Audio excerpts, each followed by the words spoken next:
우리에게 주시는 하나님의 말씀 요한일서 5장 18절로 21절까지 말씀 같이 봉독하실 때에 성령의 음성을 들으시기를 축원합니다.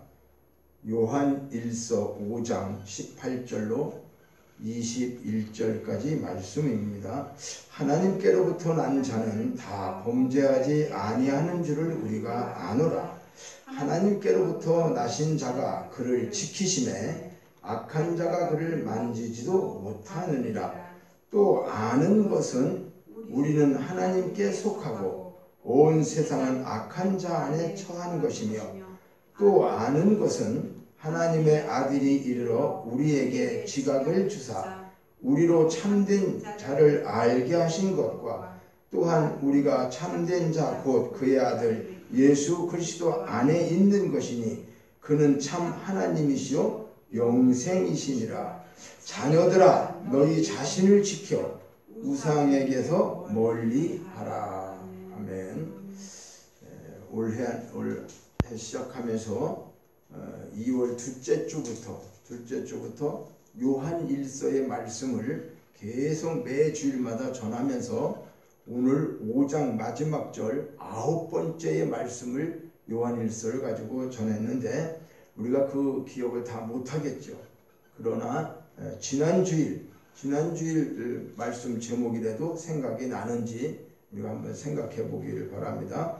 그래서 2월 13일 날 요한일서 1장 1절로 4절에 대해서 생명의 말씀이신 그리스도, 이런 제목으로 드렸고요. 또 2월 20일 날은 요한일서 1장 5절로 7절의 위대한 소식이라고 하는 말씀으로, 2월 27일 날은 요한일서 2장 1절로 17절에 대한 말씀, 하나님의 뜻을 행하는 자. 또 3월 6일에 와서는 요한일서 2장 24절로 25절에 영원한 생명. 3월 13일 날은 요한일서 3장 7절로 10절의 말씀, 하나님의 자녀의 삶. 3월 20일 요한일서 3장 13절로 18절의 말씀을 가지고 세상의 미움과 성도의 사랑. 3월 27일 날 요한일서 4장 19절부터 21절 먼저 받은 사랑. 그리고 지난주에 4월 3일 요한일서 5장 4절로 8절에 세상을 이기는 믿음과 예수, 이렇게 전하고, 오늘은 이 본문을 통해서 오늘의 제목은 자신을 지키는 삶, 자신을 지키는 삶, 자기를 지키는 삶. 오늘 본문 말씀에 21절 보시면 자녀들아 너희 자신을 지켜, 여기 자신을 지키라고 그러죠. 우리 자신을 지킨다. 나 자신을 지켜서 우상에게서 멀리하라. 그래서 자기를 지키는 삶, 자신을 지키는 삶이라고 하는 제목을 가지고 함께 은혜를 나누고자 하는데, 사람들은 저마다 원칙이라고 생각하는 삶의 기준을 가지고 살고 있어요. 그 기준이 누가 어떻게 보던 간에 자기 나름대로는 원칙이라고 생각하는 삶의 기준, 거기를 또 그 기준에 맞게 살려고 노력하고 있다고 말이에요. 그런데 정치나 경제나 문화나 교육이나 어떤 종교도 전반적으로 모든 우리가 살아가는 이 세상 속에서 참으로 어떻게 해요? 참과 거짓이 섞여져 있었기 때문에 혼동을 일으키게 되죠. 그러니까 모든 게 정말로 제대로 되어 있는 세상이 된다면 내가 혹시 잘못된 생각을 갖고 살아도 그거를 보면서 깨달을 수가 있고 고쳐지게 되는데, 그렇지 못한다는 거예요. 이게 참과 거짓이 섞여서 살고 있기 때문에 아주 혼란스러운 가치관을 우리가 갖지 않으면, 제대로 된 가치관을 갖지 않으면 이 혼란한 속에서 원칙을 지키며 산다는 것이 얼마나 어려운 일인지 알 수가 없어요. 그래서 많은 사람들이 살다가 그 궤도를, 열차가 궤도를 달려야 되는데 그걸 탈선하는 것처럼 세상적으로 어떤 자아상실, 자기 자신의 어떤 계획이 무너지거나 자기 생각이 잘못되어져 가지고 그걸로 인해 가지고 낙심하게 되고 좌절하게 되고, 이렇게 그런 것들이 또 오래가서 상처를 많이 받게 되면 또 우울증도 오고 여러모로 이렇게 해서 마지막에는 어떻게 해요? 결과적으로 극단적인 선택을 하면서 자살까지 하게 되는 일들이 벌어지는데, 우리나라는 이렇게 잘 사는 것 같고 부족함이 없고 좋은 나라라고 하면서도 지금 자살이 세계에서 1위라고 하는 그러한 통계를 우리가 알고 있는데, 우리가 그거 뭐 보통 별로 생각 안 하고 자살 1위가 됐던 뭐 이혼율이가 1위가 됐던 우리는 전혀 생각도 안 하고 그냥 평범하게 이렇게 살아가는 이런 것이 더 큰 문제가 아니겠는가 그러는 거예요. 이런 걸 의식하지 못하고 통계로 얘기해서 밝혀주면 뭐하냐 그 말이에요. 이거 누구도 심각하게 깨닫지 않고 그냥 하루하루 이렇게 우리가 살아가고 있는 이런 문제가 더 큰 문제가 아니겠는가. 자, 하나님을 믿는 또 교회도 정말로 참 지도자들이 저부터 그렇지만은 부끄러운 또 어떻게 보면 범죄를 저지르는 경우도 있고, 교회가 어떻게 해요? 세속의 물결에 혼합되어 가지고 교회의 올바른 정체성을 망각하고 살아가는 이런 가슴 아픈 현실을 우리가 실질적으로 보고 있습니다. 지금 이 시간 누구를 뭐 원망하고 탓하자는 것이 아닙니다. 오늘 본문을 통해서 요한 사도는 자기를 지켜 우상에서 멀리 떠난 삶을 살도록 우리를 권고하고 있다고 하는 사실입니다. 그래서 자기를 지키는 삶을 구체적으로 우리가 어떻게 해야지 이런 시대에서 나를 지킬 수 있는가? 예? 무슨 지킨다는 게 어떤 거냐 그 말이에요. 우리가 나 자신을 지킨다는 게 뭐 나라를 지키는 군인들은 적군이 쳐들어올까 봐 지키고 있죠.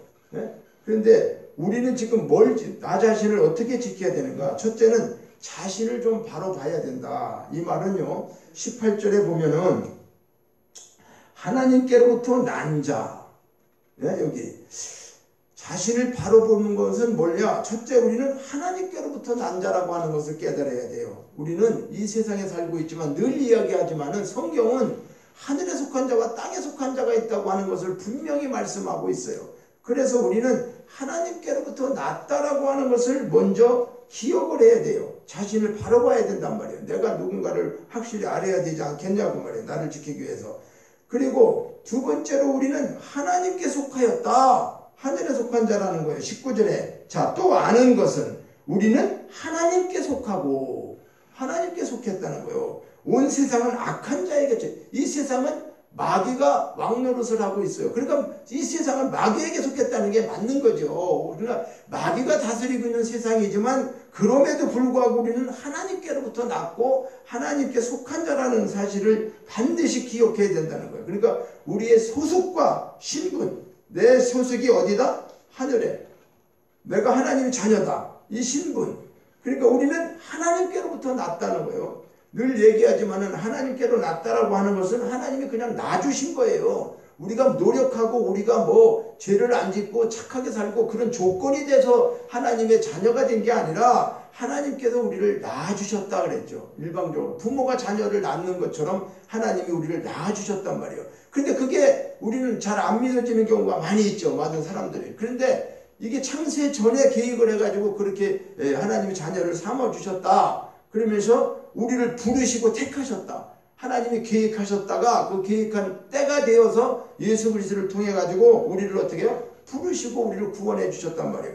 그래서 낳아주신 것이 하나님께 속한 것이고 우리를 부르시고 택하셨다는 거, 하나님 자녀가 되는 건 간단한 거예요. 그런 과정을 통해서 오는 거예요. 세 번째는 나는 한 것이 없지만 하나님은 어떻게 값을 지불하셨다는 거예요. 우리 지금 다음 주가 이제 부활주의로 지키는 지금 고난주가 이제 되고 있는데요. 하나님께서 예수 그리스도를 이 땅에 보내셔서 십자가에서 우리 죄 때문에 내 죄 때문에 죽게 하셔서 그 값을 지불했다고 말이에요. 피값을 지불했어요. 죄의 값을 사망으로 온 것을 지불했다고 말이에요. 그 예수 그리스도의 십자가 보혈의 피로 우리를 구원하셨다고 하는 거. 그러니까 이렇게 해서 우리가 자녀가 되었다는 거예요. 이렇게 해서 하나님께 속했다는 거예요. 그러니까 그냥 너는 하늘에 속한 거야 이게 아니에요. 우리는 구원받은 성도들이 아이고 교회 성도들 그 직분도 아닌 것 같고 흔적이도 아닌 것 같지만 그게 절대 아니라는 거예요. 지난주에 설교를 하면서 제가 대통령보다 우리는 1000만 배가 더 높은 그런 존귀한 자들이고 귀한 자인데도 불구하고 우리가 그걸 직접 깨닫지 못한다 말씀했어요. 그저 이론적으로 성경 몇 절 알아가지고 구원받은 걸로 착각하고 살고 그렇게 그냥 세례받고 신앙생활을 종교생활을 하다가 세월 많이 가고 알지 못하고 이렇게 되는 거. 그래서 성도는 하나님이 낳아주신 하나님의 자녀라고 하는 사실, 그러니까 하나님을 아버지라 부르는 특권을 우리가 어떻게 해요? 받은 자들이죠.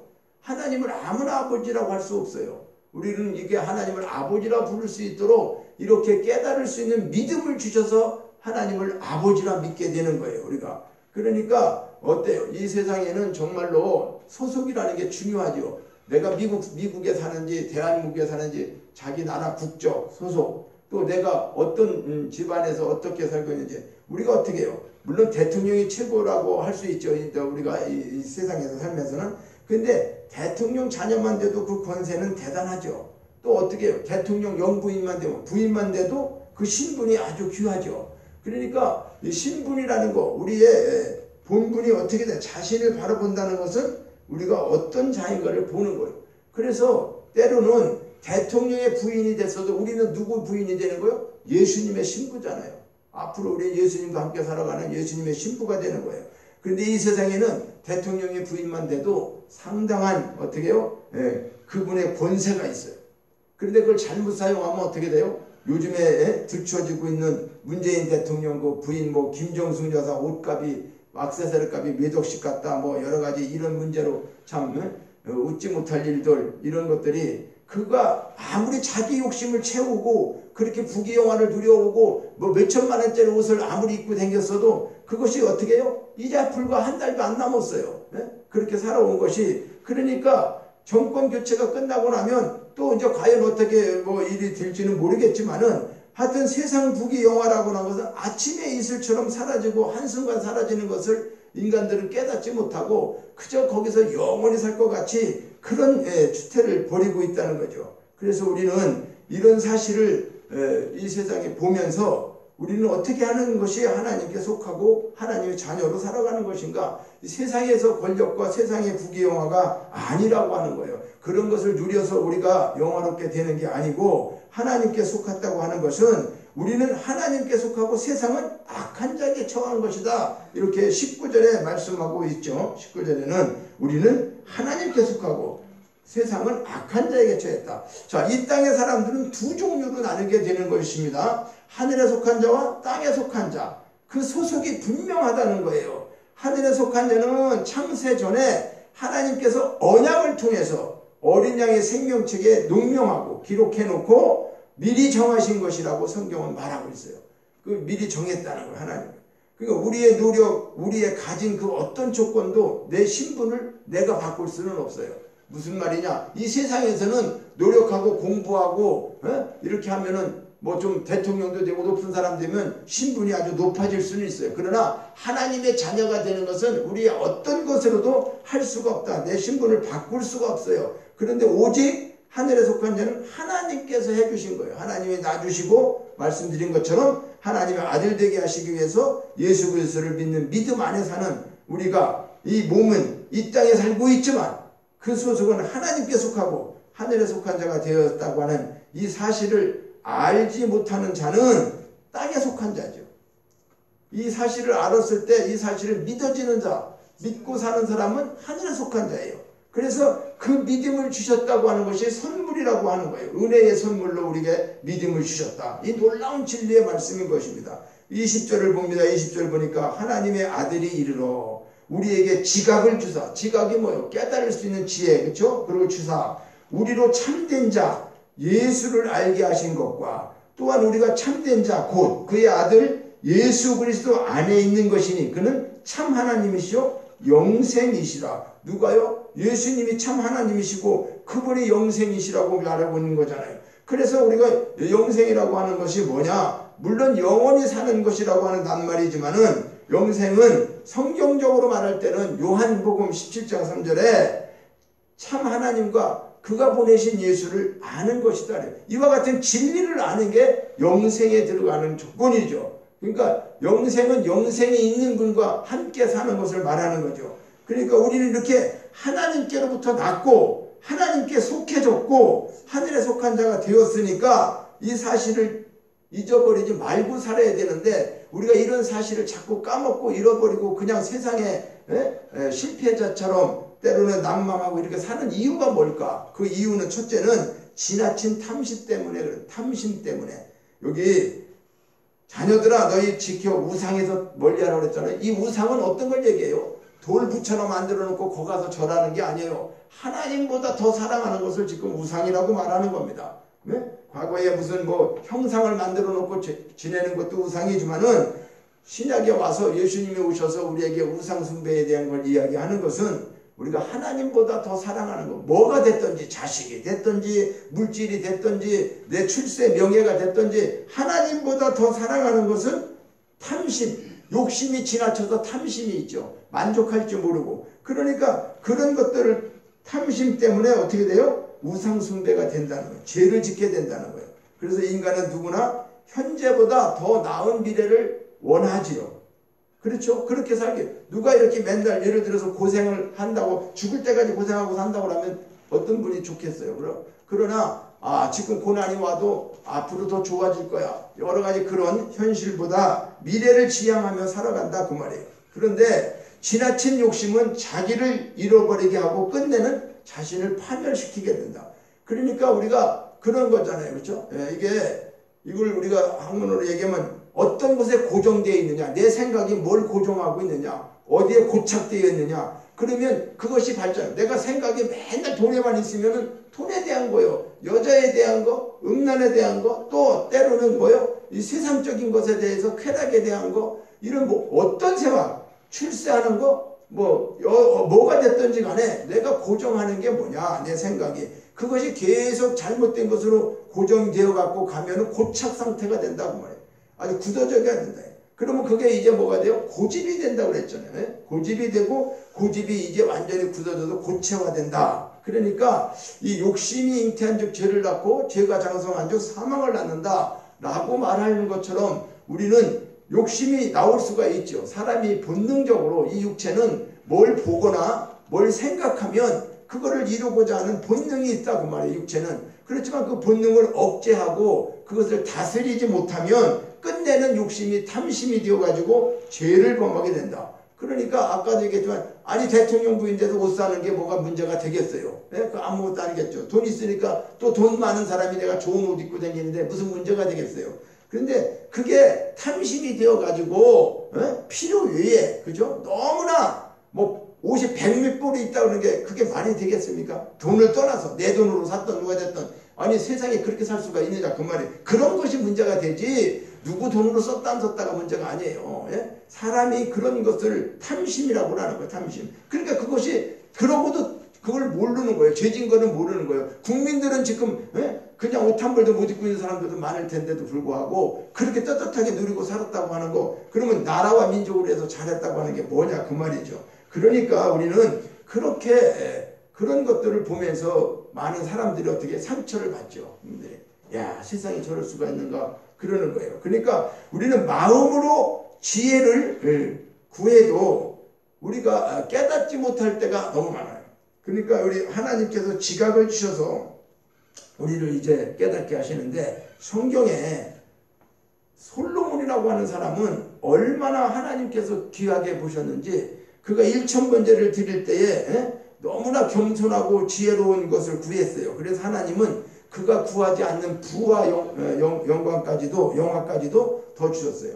지혜를 구한 솔로몬에게 네가 구하지 않는 것까지 내가 더 주겠다. 너 참 아주 하나님이 원하는 하나님 마음에 참 들었다. 쉽게 그렇게 된 거죠. 그래가지고 그 부귀와 영화까지 선물로 줬는데 솔로몬의 마지막은 어떻게 됐습니까? 이 축복을 받은 것은 전무후무한 거예요. 다른 왕들이 그렇게 누려본 적이, 그러니까 이전도 없고 이후에도 없어요. 솔로몬과 같이. 그것을 전무후무하다 그러는 거예요. 그러니까 전무후무한 축복을 받았는데도 만족할 줄 몰랐어요. 마지막에는. 결과적으로는 어떻게 했어요? 쾌락에 쫓아가지고 첩을 몇 명 줬어? 1000명씩이나. 뭐 이런 식으로 타락의 길로 가다 보니까 그의 탐욕은 결과적으로 어떻게 해요? 하나님 잊어버리고 우상을 섬기는 번제까지 비화되었어요. 그 바람에 하나님께서는 2번씩이나 현현에서 죄악을 깨우쳐주고 솔로몬 정신 차리게 했지만은 탐심의 눈이 어두운 솔로몬은 돌이킬 줄을 몰랐어요. 그래서 마침내 하나님은 솔로몬에게 진노하시고 그 아들 때에 이르러서는 이스라엘을 어떻게 해요? 둘로 분단시킬 것을 예고하셨어요. 그것이 열왕기상 11장에서부터 쭉 나와요. 그런데 자신의 위치와 역할마저도 잃어버린 솔로몬은 탐욕 때문에 민족의 분단에 그 사람이 어떻게 해요? 원흉이 그 솔로몬 때문에 자식대에 가갖고 이스라엘이 북과 남유다로 나누어지는 그런 결과를 갖게 된 거죠. 그래서 이렇게 탐욕은 인간 이성을 마비시키고 자아를 상실하게 하는 가장 근본적인 원인이 된다. 그래서 에베소서 5장 5절이나 골로새서 3장 5절에도 골로새 3장 5절 같은 게 땅에 있는 것, 땅에 있는 지체, 이건 탐심인 우상숭배다. 탐심이 우상숭배라고 정확하게 말하고 있어요. 그리고 음행, 또 뭐 탐하는 자, 우상숭배자, 이건 하나님 나라를 어떻게 해요? 기업을 얻지 못한다. 이렇게 에베소서 5장 5절에 또 말씀하고 있어요. 그러니까 이 탐심, 지나친 탐심 때문에 우리가 하나님에 속한 자고 하늘에 속한 자고 하나님 자녀가 되었는데 이걸 다 깨닫지 못하고 어떻게 해요? 잃어버리고 산다. 두 번째로는 신앙의 미숙성 때문에 우리가 그걸 상실하고 산다 그 말이에요. 자, 성도들에게는 신앙의 상실이 곧 자기 자신의 상실로 연결되는 거예요. 이 말은 뭐냐? 인간이 이 세상에 존재하는 이유와 의미를 알고 올바른 가치관을 정립하기 위해서는 먼저 하나님의 창조 사역과 그분의 섭리를 이해해야 돼요. 그렇죠? 우리가 이 땅에 하나님이 우리를 만들었어요. 우리를 만드시고 역사를 주관하시고 모든 걸 하나님 계획하에서 이루어져. 그런데 하나님 뜻하고 전혀 상관없이 산다라고 한다면 그건 하나님에 속한 자가 아닌 거죠. 그러니까 인간은 하나님과 자신 사이에 맺어지는 어떤 관계성 속에서 자기를 파악하고 올바로 깨달아야 한다는 거예요. 무슨 얘기일까요? 부모와 자식이 있는데 이 자식이 부모가 자기 부모인지도 모르고 불효하고 잘못하고 계속적으로 그렇게 되면은 부모가 어떻게 되겠어요? 그런 것처럼 하나님께서 우리를 하나님 자녀 삼아주시고 하늘에 속한 자 이런 축복을 주었는데 우리가 그걸 깨닫지 못하고 세상의 천지 만물을 창조하신 그 하나님 그분으로부터 우리가 지음받고 우리도 하나님 형상으로 모양으로 지었다고 했는데도 불구하고 우리가 마귀의 자식처럼 계속 살아간다고 한다면 그것은 어떻게 될까? 그리고 피조물을 우상으로 숭상하기도 하고 스스로 비인간화가 되어가지고 하나님 바라보는 신앙이 없다라고 한다면 그러니까 우리는 요즘에 하나님을 믿는다 그러면서 과거에 어떤 거예요? 이스라엘 백성들도 자기들이 생각하는 하나님을 믿었죠. 신들이 많이 있었어요.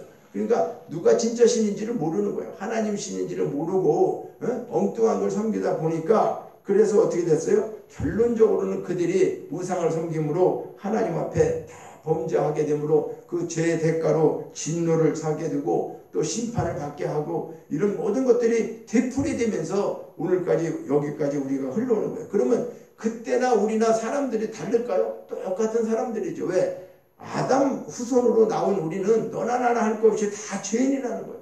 그러니까 완벽하게 죄인으로 태어난 우리가 하나님 바로 알지 못하고는 우리가 깨닫지 못하고 알지 못하면은 범죄의 길로 접어들어도 알지 못하게 된다는 거예요. 그러니까 우리 인간은 반드시 하나님을 신뢰하고 하나님을 알지 않고는 우리가 이 땅에 살아가면서 올바른 삶을 살아갈 수가 없어요. 이 세상에서 하늘에 속한 자의 삶을 살아낼 수가 없다는 거예요. 그러기 위해서는 자 이제 지나친 탐심 때문이라고 그랬죠. 그리고 이제 신앙의 미숙성 때문이라고 그랬어요. 그러면 자기를 지키는 삶의 길은 뭔가 첫째 진리를 알아야 된다 그 말이에요. 진리를 아는 거예요. 절대적인 진리를 알고 이에 대한 믿음을 바탕으로 삶을 꾸려가는 사람을 자기를 잃고 방황하지 않게 된다. 이 말은요. 진리가 무엇입니까? 진리는 예수 그리스도입니다. 예수 그리스도. 내가 곧 길이요 진리요 생명이다. 요한복음 14장 6절에. 그러니까 성경에 사도 바울은 예수 그리스도를 알기 전에는 어떻게 했어요? 헛된 일에 가치를 가졌죠. 자기가 가장 똑똑하고 율법을 잘 지키고 젊었을 때 그렇게 살았는데 예수님을 만나고 나니까 이 모든 것들이 그릇된 것을 알게 되고 허송세월을 살았다는 것을 그는 사도행전 9장 1절로부터 3절 또 22장 20절 이렇게 예수를 만나기 전의 삶과 예수를 깨닫고 난 진리를 알고 난 이후에 사도 바울은 완벽하게 달라졌다는 거죠. 그러니까 예수가 그리스도라고 하는 영원한 참된 진리를 깨달은 후에는 결코 흔들리지 않는 자유의식을 지니고 끝까지 어떻게 했어요? 신실한 삶을 살고 복음을 위해서 그는 일평생 모든 것을 다 바쳤다고 하는 거 우리가 알고 있죠. 그러니까 우리 또한 이 세상에서 내 자아를 잃지 않고 살 수 있는 유일한 길은 진리이신 예수 그리스도 그분과 함께 동행하는 것 외에는 방법이 없죠. 이 세상의 학문도 중요합니다. 우리가 모든 것도. 그런데 그보다 더 중요한 게 뭘까? 가장 변하지 않는 진리. 이 학문과 모든 것도 진리 안에서 나오는 거죠. 진리를 초과할 수 없어요. 초월할 수가 없어요. 세상의 학문이 하나님의 학문, 하나님의 생각보다 더 뛰어넘을 수 있어요? 아니죠. 모든 생각도 하나님께서 이 우주 만물을 만드시고 그분이 우리에게 주셨지만은 그걸 하나님을 초월할 수 있는 건 없어요. 그건 초월할 수 있는 건 뭘까? 오직 믿음이죠. 믿음이 오면은 이 세상 걸 다 초월할 수가 있어요. 초월한다는 건 하나님의 뜻을 알게 되고 하나님의 진리 안에 거룩하게 갈 수 있다는 거예요. 자, 마지막 세 번째는 뭐냐? 자족할 줄 알아야 된다. 자족한다는 게 뭔가? 자족할 줄 아는 지혜를 가진 사람은 헛된 일에 미혹되어 자기를 잃어버리지 않는다. 자족은 자기 분수를 알고 있는 것에 만족하는 거죠. 자족도 있고 지족도 있습니다. 지족이라는 건 뭐예요? 자기를 지키며 매일매일 자기 분수에 맞는 거. 족하다는 거죠. 자기가 사는 게. 그런 거죠. 그러니까 자기 분수를 모르고 끊임없이 불만을 터뜨리고 탐욕을 충족시키는 데 급하는 사람은 자기가 왜 사는지조차도 모르고 한평생 그냥 불평하다가 나는 왜 이렇게 살다 죽을까? 그렇죠? 나는 가진 것도 남보다 배운 것도 모든 것도 세상 한탄만 하다가 죽게 돼. 그건 뭘까? 자기를 자족할 줄 모르는 사람이죠. 그저 남의 거 더 많이 가진 것 그런 것 때문에 한평생 자기는 불행하게 살아가는 거죠. 하나님이 허락하신 삶이라고 하는 것은 현재의 상황에 만족해야 돼요. 현재의 상황. 왜 그럴까요? 하나님께서는 우리가 고난을 당하던 고난을 하나님이 주시던 어떤 상황이 됐든지 간에 우리 상황은 하나님께 인정받은 삶을 살려고 애쓰는 성도들이 중요한 것은 지금 현재에도 내가 어떤 처지에 처해 있더라도 그것을 어떻게 해요? 하나님이 허락하시고 있다라고 하는 걸 우리는 깨달아야 돼요.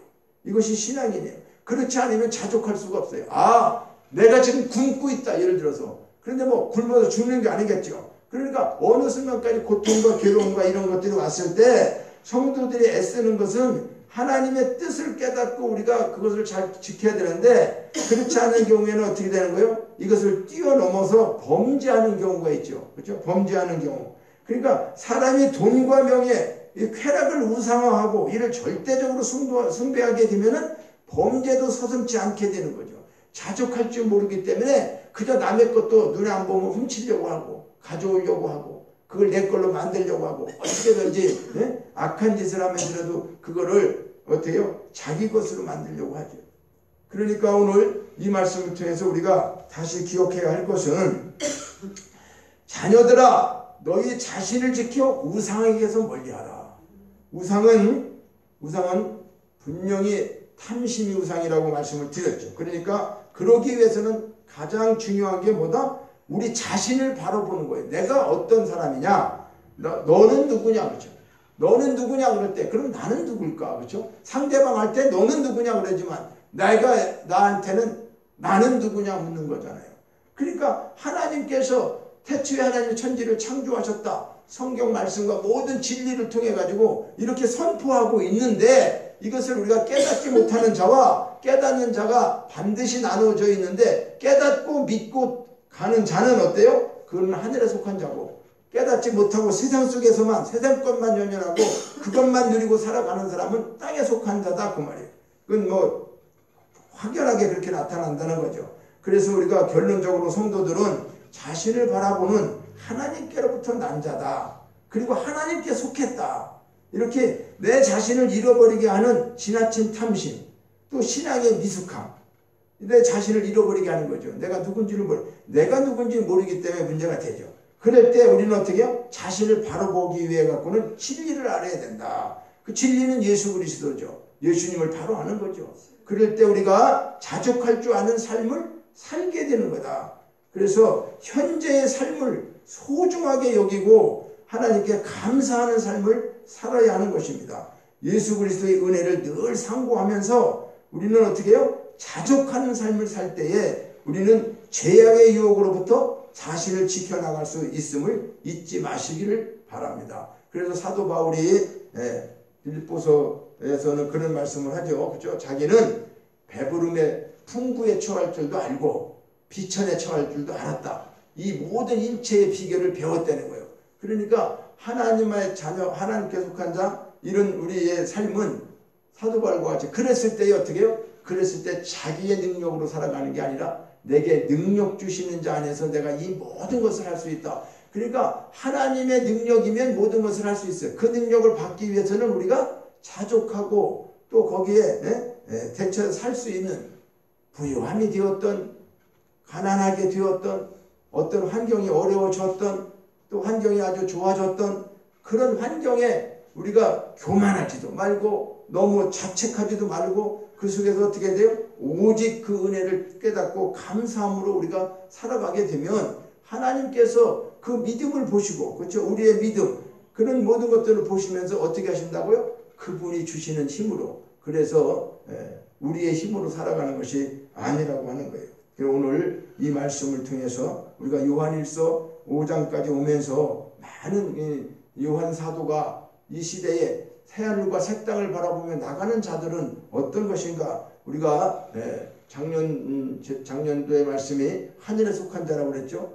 고린도전서 15장 48절, 하늘에 속한 자의 삶을 우리가 살기 위해서 하나님 주신 말씀 붙잡고 1년을 살았고, 올 한 해는 또 그 하늘에 속한 자는 새하늘과 새 땅만을 바라보고 소망 가운데 가는 것이다. 얼마나 하나님이 그 때에 맞춰서 때를 따라 듣는 귀한 진리의 말씀을 우리에게 주셨는지 몰라요. 이 아까운 말씀을 물론 정말 많은 사람이 없어서 하나님 앞에 우리만 먼저 듣고 있지만은 이렇게 하나님께서는 이런 상황 속에서 우리의 모든 현실과 상황을 잘 알고 계십니다.